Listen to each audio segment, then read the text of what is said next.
I think we're in the early stages of being, one of the top 10 agencies in the U.S. For the 2020s here for the next 5 to 10 years or so. So I want to be part of that story.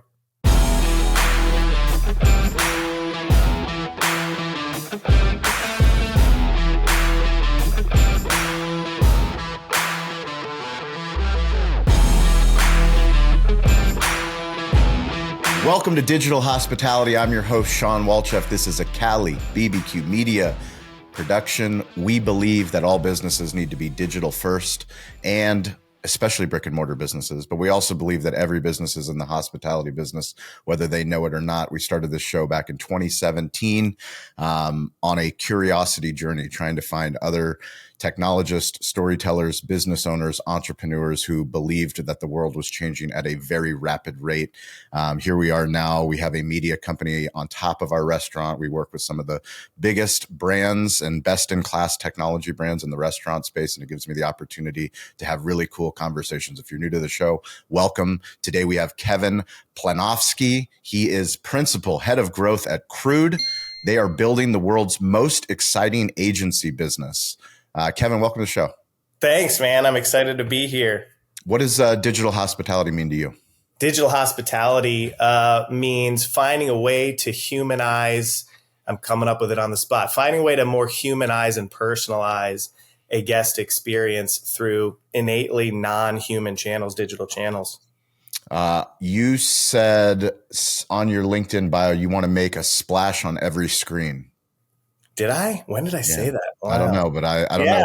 I don't know who said it, but I found it. And anytime the copy jumps out at me, I'm going to bring it up on the show. So what did you like? What did you like? Why did that jump out at you?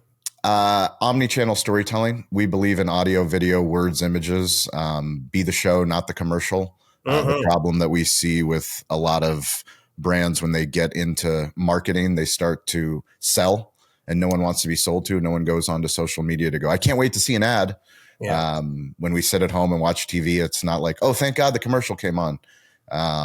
But we do want to hear stories. We do want to be educated. We do want to be entertained. And making a splash on every screen is understanding that it has nothing to do with whether I like TikTok or I don't like TikTok, whether I like YouTube or don't like. It's just a platform, and video is, the most predominant platform, but that doesn't mean that we don't believe in audio storytelling. That doesn't mean that we don't believe in written words. Humans learn through different purposes and different means. And I'm always trying to find people that understand modern storytelling. We have a gift. I mean, the technology at our fingertips. I don't need to start a radio station. I don't need to start a newspaper. I don't need to start a TV. We have it all right now for free. Internet access and a smartphone, you're a media company. It's unbelievable. Yeah. And AI is only going to make it crazier and level the playing field even more. Well, I'm glad that stood out. I mean, I think what that means is even sometimes when it's not a screen, I think I spent a lot of the early first 10 years of my career really infatuated with screens, and we're getting into an interesting place. At the end of the day, as human beings, we experience the world through sight, sound, and motion. So the best way to engage folks synthetically or in person is through sight, sound, and motion. So big believer in video everywhere. Tell me about the agency. Yeah. So first of all, it's Croud, but that's okay. Croud. It's not crud. Not crude, but that's Croud. Okay. Because you guys spell it like a tech company. I know it's totally. I didn't name it, but it's unique. Croud. Yeah. So Croud with a U. Croud. Croud. That's right. So I joined up with Croud coming up on a year ago when I sold my more boutique digital agency here in Atlanta, Georgia, to Luke and his amazing leadership team. And the folks that started that in London, England around 2011. So what we have now, and we're representing as part of U.S. growth in tandem with the New York representation that they started about 10 years ago, is a global agency services agency that's extremely tech enabled, that allows us to focus on really great strategy and really great relationships with our clients. And we do that by being able to augment everyone in the company is able to augment their sort of task and workflow with this network of global, what we call Crowdies, So it's not much different. We serve the enterprise, mid-market and enterprise. So some of our most exciting clients have been here in Atlanta, First Watch Restaurants. We work with some niche divisions of American Honda Motor Company for their in the non-brick and mortar space. Quite a bit of e-commerce and F&B. Our largest client out of New York is Nespresso. But here in Atlanta, we've spent the last baker's dozen of years with about a third of our business being in the multi-location restaurant and retail space. Probably 3 or 4 dozen of some of the most recognizable names you're familiar with. And it allows us to serve that with a lot of efficiency. We can be big when we need to be really big. We can be leaner and smaller when we need to, so that we can focus on growth regardless of the stage. But we're really excited about scale and performance and the marrying truly of brand and performance in that regard. Bring me into your process. What excites you when you're meeting a brand for the first time? We have obviously lots of restaurant owners from single units, mid-market, enterprise that listen to this show, that support this show. We talk about branding, we talk about storytelling, we talk about technology. What do you do when you do an audit, when you're looking at a brand before they start working with you guys? Well, I don't want to sound like a broken record. I'm sure everybody says this, but everybody's swimming in data. It's more about what you, how you look at it, what you choose to not look at. And usually the answer is a lot simpler than more complex, even though data sets and systems, really complicate things really quickly. So, that's the first place we start. This is a really, really speedy organization because of that nimbleness. And so we focus on real quick access and real quick getting down to the brass tacks of what your first party customer data says, what your multi-location sort of review. And we look internally, we look externally, we really quickly diagnose. There's going to be 1 of 5 or 6 areas that are going to be the lowest hanging fruit. From a tactical digital marketing strategy, demand gen, conversion standpoint. The stuff that we really have to dig into, though, is real estate and ops. Like, those are the pieces that we can't really control, whether you're a franchise organization, you're a corporate organization, and the varying percentages that you may or may not sort of control inside of that. So we're not overly channel focused. We're trying to look holistically, and I think the the restaurant space really is a space that we've got an extremely strong handle on the business of running that at scale. So typically our clients are in the 50 locations or larger space, purely because we are experts in solving 7 and 8 figure growth opportunities and problems. And that type of scale usually is required at that level. So that's where we see the most success. And that's what kind of work are we talking? Organic, social? Are we talking paid ads? What are we talking? Full service restaurant standpoint, not really on the PR side. Anything that is on a screen and involves data, websites and targeting in any capacity. Yes, we do build web presences. If you go take a look at, as funny as it is with the barbecue connection, if you take a look at the new sunniesbarbecue.com, that's a franchise organization out of Central Florida that's been around for 60 plus years. Yeah. And so, you can see our work there on the website of the house. But I think the fun that we have is in the space between those channels. Like, you can't build a great web presence without understanding loyalty systems and app technologies, without understanding local SEO, without understanding, one of the big principles is people want to do business with you where they want to do business with you, right? I think there's a lot of restaurant owners, operators, private equity boards that are like, we need comp traffic. And I'm having to look these chief executives in the eye and say, no, you need sales. And there's a lot of people who can give you sales that don't want to walk into your store. And we're going to have to figure that out and think about that. And whether you're a legacy brand like Sunny's, that we really, really focused on helping them maintain the good parts of their casual dining legacy operating core, and really embrace how they can act like QSR when they need to. They can be QSR to the people who want a QSR experience from them. Conveniently, as you know, barbecue is travels pretty well in a lot of occasions and in a lot of spaces. And they had already done some good operational work with drive-throughs and with off-premise that we were able to build on top of. But just like you can't fix stupid, I can't fix bad ops. So if we don't have good real estate, good operations at the store level, I'm not going to be able to help you, no matter how good the data and the media budget might be. So one of the coolest things about my job and the work that I do is I get to meet incredible founders that are building really cool things that they believe in. And if it makes sense for me, I, piggyback on what they're doing, give them advice, help them with connections. And one of those founders is Michael Diego. His company Wise Assistant has now been rebranded to Relish. Yeah. Powering the creator-led commerce. Can you share the story of how did you meet Michael and what impressed you about Relish and why are you invested? Yeah, and that's how we got connected. So I'm really excited that you're part of that group. So Michael and I both went to the University of Georgia over in Athens, Georgia. Here, go Dogs! And both entrepreneurs from different classes. I don't know when he graduated, but I've been out for over 20 years now, and he was a few years after that. And so he knew about. I've stayed involved in some board capacities because I love my alma mater and I want to see them continue to win and be a fun place to go and learn. It's where I met my business partners for my agency business. So it holds a special place for me.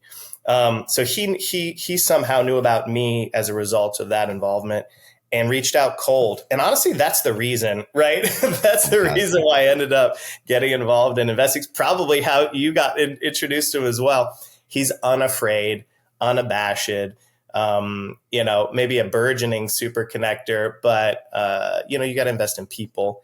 And he had a vision for something that I believed in, which is authentic, local creator activation.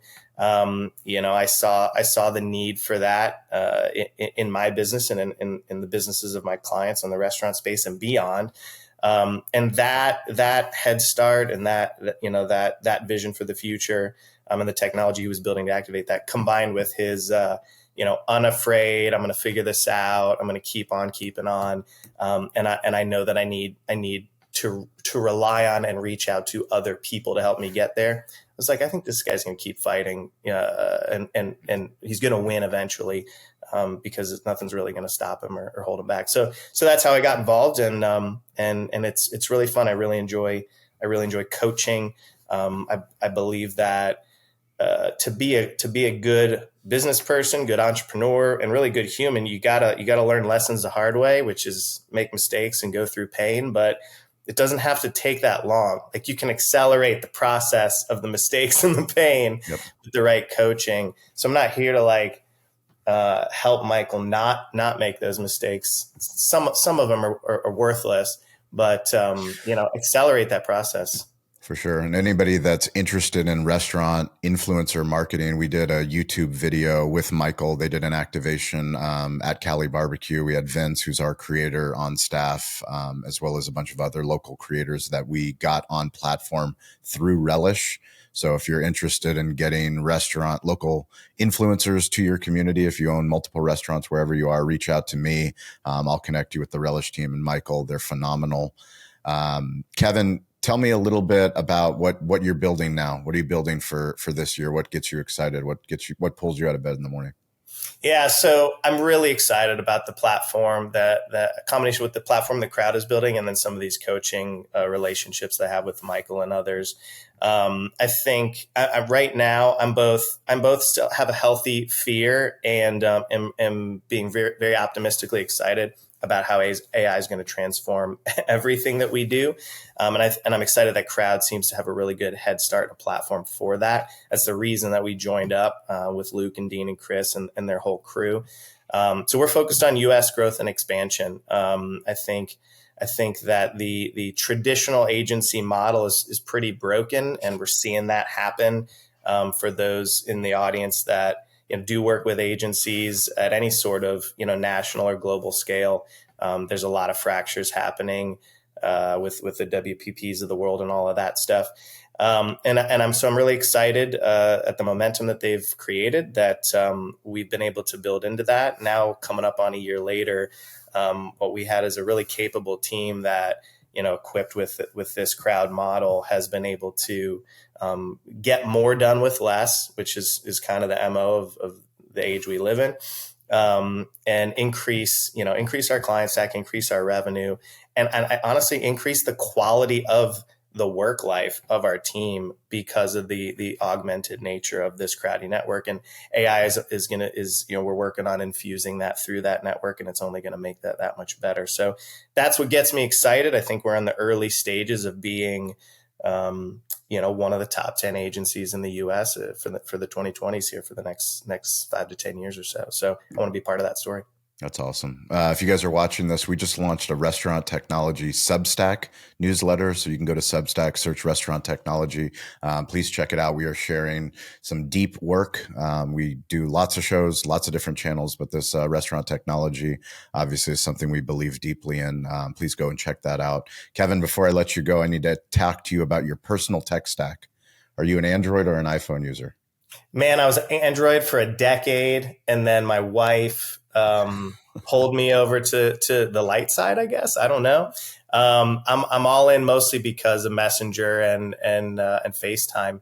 That has been the biggest benefit for me. So I'm all in on iPhone. I just got a new 16 Pro. Thankfully, before tariffs took over or whatever they're doing. So what else? Okay. Which carrier do you use? I'm on Verizon. Are you happy with Verizon? I'm not unhappy. There's a lot of breakage. There's a lot of options out there now. I just, sometimes it's just easier to not make a change. Do you prefer phone calls or text messages?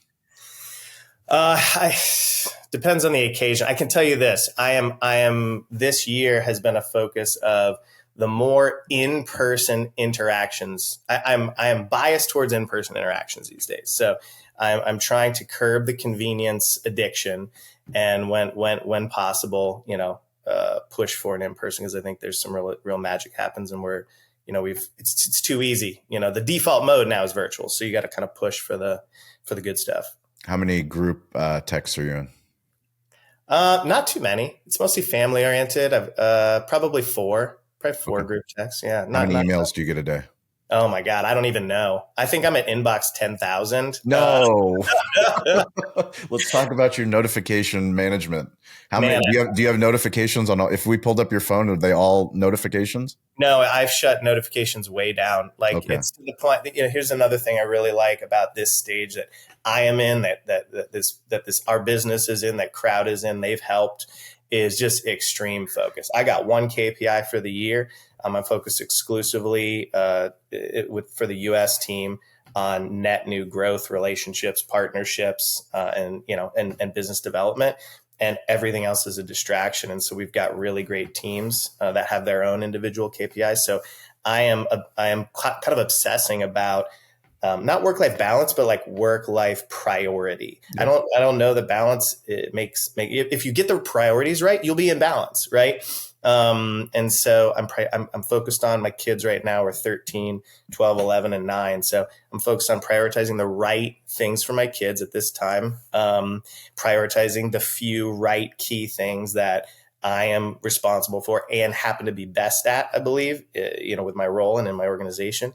And kind of everything else I'm trying to is kind of noise. So I'm being very, very selective about that, shutting a lot more out. What's the first app you look at when you wake up?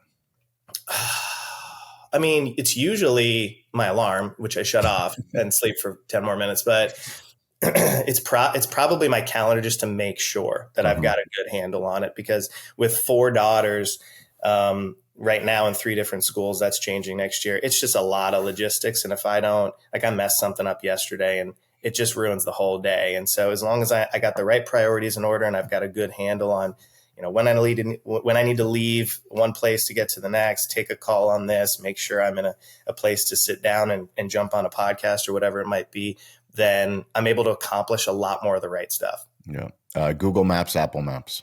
oh my God, Google Maps forever. Apple Maps should just die and go away. My wife is an Apple Maps person. My wife is the same. I use Google Maps. I can't stand Apple Maps. But you got to be on all of them, right? If you're a restaurant. If you're a restaurant, for sure. Cover your bases. 100%. How do you listen to music? How do you stream? Spotify, podcasts and audiobooks over music these days. How many streaming platforms do you have at the house? Do you still have cable? Have you cut the cord? No, I don't have any cable. With 4 daughters, we kind of have all of them. We're probably, there was initially that pride in cutting the cord, and then I'm probably spending more on all the individual things than cable ever cost. But we got way more content than anybody knows what to do with. Yeah. What's an app that you use that you love that you don't think people might not know about? Oh my gosh, let me bring up underutilized app. Underutilized app. Something that you like. Well, I'll tell you what I have finally committed to, and I'm trying to get my wife on board. And it comes out, I think all of our motivations come from fear. It comes from a place of fear, which is where all this stuff's going. Which is really my kids being able to navigate, an AI and connected first world. Is 1Password. So. I've focused. Nice. I used to, my wife's got an Apple Note with way too much stuff. I probably shouldn't say that. Cut that part out so nobody goes and hacks her. Exactly. But no, we're on 1Password now, and it's been a game changer. I can sleep better at night. I know that once my kids start getting this stuff, I'm going to have a solution to help them manage it and not create bad habits of not being secure. And it's really made a big difference. That's awesome. What's the best way for people to keep in touch with you? We'll put links into the show notes. And I spend most of my time on LinkedIn these days. So from a business capacity, and I share a lot of personal stuff on there too. Kevin Planovsky on LinkedIn. I'm not really doing the X and the tweets as much these days. That's probably the best place. That's where I'm finding the most enjoyment personally and professionally. And I think it's because everybody's mostly positive on LinkedIn. I really enjoy that. It hasn't gone sour. I really enjoyed that about Twitter when it was Twitter, that I spent a ton of time there in the 20 teens, personally and professionally. And then it went real weird. And I love that LinkedIn is really focused on positive connections that are additive to people's personal and professional lives. For sure. Yeah. If you guys want to reach out to me, I'm weirdly available at Shawn P. Walchef. Instagram's probably the fastest, but LinkedIn, all the platforms, TikTok, YouTube, X, doesn't matter. We appreciate you for watching the show. We appreciate you for listening. Please subscribe. Please share with a friend. Please connect with Kevin, and definitely check out Relish. If you have any questions about the creator economy or influencers, Michael Diego's is a great resource. So Kevin, appreciate the time, man. Thank you very much. Thank you for having me. Hopefully we'll see all you guys at QSR in Atlanta down in September. There you go. Cheers. Appreciate it. Thanks, Kevin. Peace. Thank you for watching. Thank you for listening. If you've made it this long, you are part of the community. You're part of the tribe. We can't do this alone. We started, no one was listening. Now we have a community of digital hospitality leaders all over the globe. Please check out our new series called Restaurant Technology Substack. It's a Substack newsletter. It's free. It's some of our deep work on the best technology for restaurants. Also go to YouTube and subscribe to Cali Barbecue Media. Cali BBQ Media on YouTube. We've been putting out a lot of new original content. Hopefully you guys like that content. If you want to work with us, go to betheshow.media. We show up all over the United States, some international countries. We would love to work with you and your growing brand on digital storytelling. You can reach out to me anytime at Shawn P. Walchef on Instagram. I'm weirdly available. Stay curious, get involved, and don't be afraid to ask for help. We'll catch you next episode.